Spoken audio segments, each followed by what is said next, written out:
मालेगाव शहर आणि नाशिक जिल्ह्यातून चोरीस गेलेल्या 20 मोटारसायकली जप्त करत मालेगाव कॅम्प पोलिसांनी मोठी कारवाई केली आहे। जप्त केलेल्या मोटारसायकलींची एकूण किंमत अंदाजे 8 लाख रुपये असून या प्रकरणी 3 जणांना अटक करण्यात आली आहे। संशयितांकडून गुन्ह्याची कबुली। मालेगाव कॅम्प पोलीस ठाण्यात दाखल असलेल्या गुन्ह्याच्या तपासादरम्यान सहाय्यक पोलीस अधीक्षक सूरज गुंजाळ यांना संशयितांविषयी गुप्त माहिती मिळाली। त्यांच्या सूचनेनुसार पोलीस पथकाने कॉलेज ग्राउंड परिसरात सापळा रचून मसूद अहमद मोहम्मद शफीक आणि जुबेर अख्तर अब्दुल कुदूस यांना अटक केली। चौकशी दरम्यान त्यांनी चोरीसाठी लोखंडी मास्टर कीचा वापर करून मोटारसायकली चोरल्याची कबुली दिली। मोटारसायकलींची विक्री आणि बनावट कागदपत्रे। संशयितांनी चोरी केलेल्या मोटारसायकली नदीम अहमद अब्दुल हमीद उर्फ पप्पू याला विकल्याचे उघड झाले। चौकशीत पप्पूने मोटारसायकली विकत घेतल्याचे सांगितले, मात्र त्याच्या ताब्यातील आरसी बुक बनावट असल्याचे समोर आले। जप्त माल आणि पुढील तपास। पोलिसांनी या तिघांकडून एकूण 20 चोरीच्या मोटारसायकली, 6 बनावट आरसी बुक आणि 1 लोखंडी मास्टर की जप्त केली आहे। या कारवाईचे मार्गदर्शन पोलीस अधीक्षक विक्रम देशमाने, अपर पोलीस अधीक्षक अनिकेत भारती आणि सहाय्यक पोलीस अधीक्षक सूरज गुंजाळ यांनी केले। तपासकार्य प्रभारी पोलीस निरीक्षक ज्योती गडकरी मॅडम यांच्या नेतृत्वाखाली सहाय्यक पोलीस निरीक्षक नितीन रणदिवे आणि त्यांच्या पथकाने यशस्वी केले। पुढील तपास सुरू असून या कारवाईमुळे मालेगाव परिसरात वाहन चोरीच्या घटनांना आळा बसण्याची अपेक्षा आहे।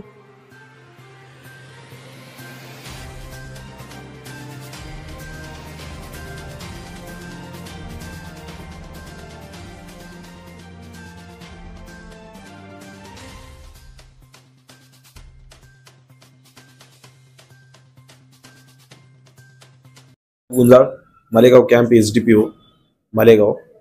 आज कॅम्प पोलीस स्टेशनने ज्या एक चांगल्या पद्धतीने मोटरसायकल चोरी गेल्यानंतरचं एक मोठं डिटेक्शन केलेलं आहे, त्या संदर्भात आपण एक पत्रकार परिषद घेत आहोत।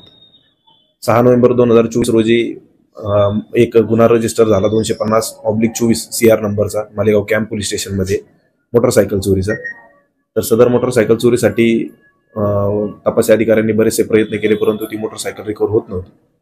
परंतु जानेवारी महिन्यामध्ये आम्हाला गोपनीय बातमीदारांकडून समजलं की काही मोटरसायकल चोर मालेगाव शहरामध्ये ऍक्टिव्ह झालेले आहेत आणि ते मालेगाव कॅम्प म्हणजे कॅम्प सब डिव्हिजन मध्ये येऊन चोरी करतात। तर त्या माहितीवरून आम्ही 2 संशयित इसम कॉलेज ग्राउंड आपलं एकात्मता चौकातील तिथे येणार आहेत अशी बातमी कळाल्याने आम्ही तिथे सापळा रचला। तर 2 संशयित इसम, एकाचं नाव मसूद अहमद मोहम्मद शफीक हा सरदारनगरचा राहणारा आहे आणि दुसरा जुबेर अख्तर अब्दुल कुसूद हा अमीनाबाद रमजानपुराचा राहणार आहे। अशा 2 इसमांना आपल्या पथकाने पकडलं। त्यांच्याकडे एक पल्सर गाडी होती, तर पल्सर गाडी देखील चोरीची असल्याचा संशय आल्याने त्यांना आपण विचारपूस केली। तर त्यांनी ती गाडी चोरीची असल्याची कबुली दिली व सदर गाडी नदीम या इसमाकडून विकत घेतल्याचे सांगितले। तसेच नदीम बऱ्याचशा चोरीच्या गाड्या विकत घेऊन बाकीच्या लोकांना देत असतो अशी माहिती मिळाल्याने आम्ही नदीमला देखील पकडले। नदीमचे पूर्ण नाव नदीम अहमद अब्दुल हमीद उर्फ पप्पू असं आहे। तर त्याच्याकडे गेल्यानंतर त्याने बऱ्याचशा गाड्यांची कबुली दिली आणि त्याच्याकडे काही आरसी बुक्स आपल्याला सापडले। तर वर्करनी पाहता ते आरसी बुक आपल्याला ओरिजिनल वाटतील की हे गाडीचे पेपर्स आहेत, परंतु नंतर लक्षात आलं की आरसी बुक्स पण ते बनावट पद्धतीने बनवतात। त्यांचे देखील नाव निष्पन्न झालेले आहे, परंतु त्यांना अद्याप ताब्यात घ्यायची बाकी आहे। त्यांना देखील आपण लवकरात लवकर ताब्यात घेऊ। तर सदर इसमांकडे जास्त चौकशी केल्यानंतर आपल्याला आतापर्यंत 20 मोटरसायकल आपण रिकव्हर करू शकलेलो आहे। एकूण 8 लाखाचा तो मुद्देमाल आहे आणि त्यामध्ये आता मालेगाव शहर तसेच मालेगाव ग्रामीण मधील मालेगाव तालुका, सटाणा, जायखेडा आणि आपले मालेगाव शहरातील 8 पोलीस स्टेशन यांच्यातील जास्तीत जास्त वाहने गुन्हे डिटेक्ट होण्याची शक्यता आहे। तर त्याचे आता इंजिन नंबर, चेसिस नंबर आपण सगळ्या पोलीस स्टेशनला डिस्ट्रीब्यूट करत आहोत। याचबरोबर नागरिकांना देखील माझं सांगणं आहे की सदर मोटरसायकल चोरीवरती पोलिसांचं तर काम चालूच आहे, परंतु नागरिकांनी देखील काही दक्षता घ्यायच्या आहेत। आपण कुठेही गेल्यानंतर आपली गाडी व्यवस्थित आपण लॉक करत आहोत का, आपल्या गाडीचे लॉक्स जुने झाले असतील, ते कुठल्याही चावीने जर ओपन होत असतील तर त्यावरती त्यांनी ते त्वरित आपलं लॉक बदलून घ्यायचं आहे। मालेगाव शहरातील बरेचसे गाडीचे काम करणारे, मग गॅरेजवाले असतील, सीट कव्हर चेंज करणारे असतील, लॉक्स वगैरे बदलणारे असतील, त्यांना देखील आम्ही आता एक रजिस्टर मेंटेन करण्यासाठी सांगत आहोत।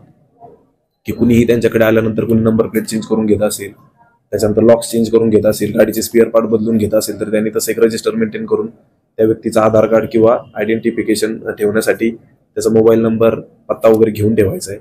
आम्ही देखील ते रँडमली चेक करत जाऊ की ही गोष्ट पाळतात की नाही. तसेच ज्या भागातून मोटरसायकल चोरी जात आहे त्या भागाचं आम्ही एक अवलोकन करून स्पॉट्स निश्चित केलेले आहेत.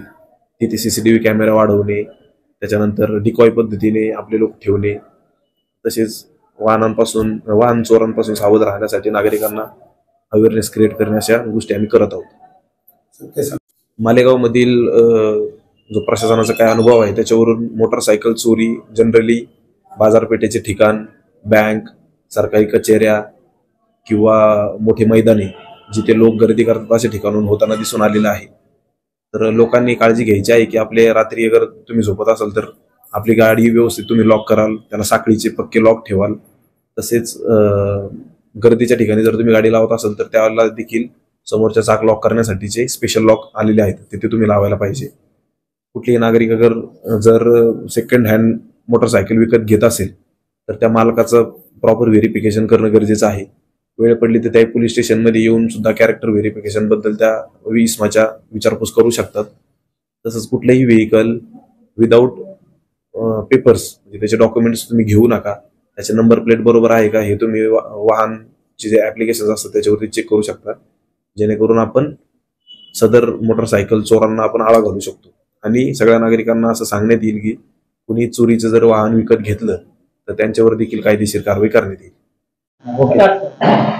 आमच्या मालेगाव कॅम्प पोलीस स्टेशनच्या डिटेक्शनमध्ये सदरचं डिटेक्शन हे नाशिक ग्रामीण जिल्ह्याचे पोलीस अधीक्षक विक्रम देशमाने सर यांच्या मार्गदर्शनाखाली, तसेच मालेगावचे अप्पर पोलीस अधीक्षक अनिकेतजी भारती सर यांच्या मार्गदर्शनाखाली आम्ही डिटेक्शन केलेलं आहे. सदर डिटेक्शनमध्ये मालेगाव कॅम्पच्या प्रभारी अधिकारी गडकरी मॅडम, EPI रणदिवे साहेब, तसेच छावणी कॅम्प, किल्ला आणि एसडीपीओचे DB पथकातील टेंबाडे, भामरे, गोसावी, राकेश जाधव, राम निसाळ, संदीप राठोड, तसेच साबळे आणि श्याम पवार यांचं आणि हजारे यांचं मोठ्या कॉन्ट्रीब्युशन राहिलेलं आहे. तर त्या सर्वांना मी शुभेच्छा देतो.